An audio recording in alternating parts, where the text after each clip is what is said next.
കോഴിക്കോട് എരഞ്ഞിപ്പാലത്ത് വെച്ച് ഹെൽമറ്റ് കൊണ്ട് മർദ്ദനമേറ്റ് വെന്റിലേറ്ററിൽ ചികിത്സയിലായിരുന്ന വയോധികൻ മരിച്ചു. സ്കൂട്ടറിൽ വന്ന 25-കാരനാണ് 85-കാരനോട് കൊടും ക്രൂരത കാട്ടിയത്. മരണപ്പെട്ട ദേവദാസിന്റെ മൃതദേഹം മാവൂർ ശ്മശാനത്തിൽ സംസ്കരിച്ചു. റിമാൻഡിലായിരുന്ന പ്രതി ഇന്നലെ പുറത്തിറങ്ങി.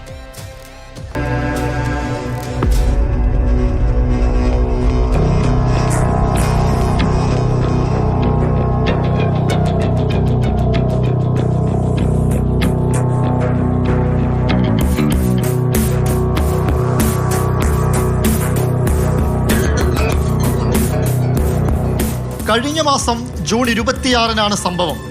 ഉടനെ തിരിച്ചെത്താമെന്ന് പറഞ്ഞ് വീട്ടിൽ നിന്ന് എരഞ്ഞിപ്പാലം ഭാഗത്തേക്ക് പോയതായിരുന്നു 85 വയസ്സുള്ള ദേവദാസൻ. എരഞ്ഞിപ്പാലത്ത് സ്ഥിതി ചെയ്യുന്ന സഹകരണ ആശുപത്രിയുടെ ഇടവഴിയിലൂടെ സ്കൂട്ടർ ഓടിച്ചു വരികയായിരുന്നു തേനം വയൽ വീട്ടിൽ അജയ്. ഇടവഴിയിൽ വെച്ച് അജയും ദേവദാസനും തമ്മിൽ തർക്കമായി.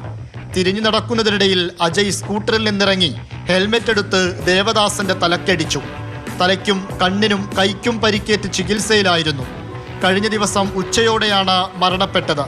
കോഴിക്കോട് മെഡിക്കൽ കോളേജിൽ നിന്ന് പോസ്റ്റ്മോർട്ടം നടപടികളും പൂർത്തിയാക്കി. അക്രമം വ്യക്തമാക്കുന്ന CCTV ദൃശ്യം തെളിവാക്കിയാണ് നടക്കാവ് പോലീസ് അജയ്യെ അറസ്റ്റ് ചെയ്തത്. വണ്ടി വളവെന്ന് പെട്ടെന്ന് വണ്ടി വന്നപ്പം ആളൊന്നും പതറി. അപ്പം വയസ്സായ ഒരാളായിരുന്നു. അപ്പോൾ ആ ഒരു ഇതിൽ ഒരു വാക്ക് തർക്കം പോലെ ഒരു കയർത്ത് സംസാരിച്ചു, അത്രേ ഉണ്ടായിട്ടുള്ളൂ. അപ്പോൾ ആൾക്കത് ഇഷ്ടപ്പെട്ടില്ല. ആൾ ഹെൽമെറ്റ് ഊരി തല്ലി. നല്ല പരിക്കുണ്ടായിരുന്നു. ബ്രെയിനിന് ഇഞ്ചുറി ഉണ്ടായി. മുമ്പൊരു ബ്രെയിൻ ഇഞ്ചുറി ഉണ്ടായിട്ടുണ്ടായിരുന്നു. അപ്പം നേരെ ഹോസ്പിറ്റലിലേക്ക് അവിടെ നിന്ന് കൊണ്ടുപോയി 24 ഡേയ്സ് ഹോസ്പിറ്റൽ ICU വെന്റിലേറ്റർ റൂമൊക്കെ ആയിട്ട് ഇങ്ങനെ കളിക്കായിരുന്നു. ഇന്നലെ പിന്നെ ഭയങ്കര സിവിയറായി. ഇന്ന് രാവിലെ മരിച്ചത്. അറസ്റ്റിനു പിന്നാലെ അജയ് ജയിലിലായിരുന്നു. റിമാൻഡ് കഴിഞ്ഞ ദിവസം പുറത്തിറങ്ങി. പ്രതിയും മരിച്ചയാളുടെ കുടുംബവും അയൽവാസികളാണ്. ഒരു പ്രശ്നവുമില്ലാതെയാണ് പ്രകോപനമെന്ന് പറയുകയാണ് ദേവദാസന്റെ കുടുംബം. ഒരു അച്ഛനും ഈ പയ്യൻ്റെ അച്ഛനൊക്കെ ഞങ്ങളെ വർക്ക്ഷോപ്പുള്ള സമയത്തൊക്കെ അച്ഛൻ്റെ കൂടെ അവർക്ക് പെയിൻറ്റിങ്ങിൻ്റെ പണി, സ്പ്രേ പെയിൻറ്റിങ്. അപ്പോൾ അച്ഛൻ്റെ കൂടെ പണിയെടുത്ത ആളാണ്. പിന്നെ ഞങ്ങളൊക്കെ വരുമ്പോൾ ഇവരൊക്കെ ഇവരുടെ അച്ഛനൊക്കെ ഞാൻ ആദ്യം കാണുന്നത് അവിടെ ആകുമ്പോൾ സമയത്ത്.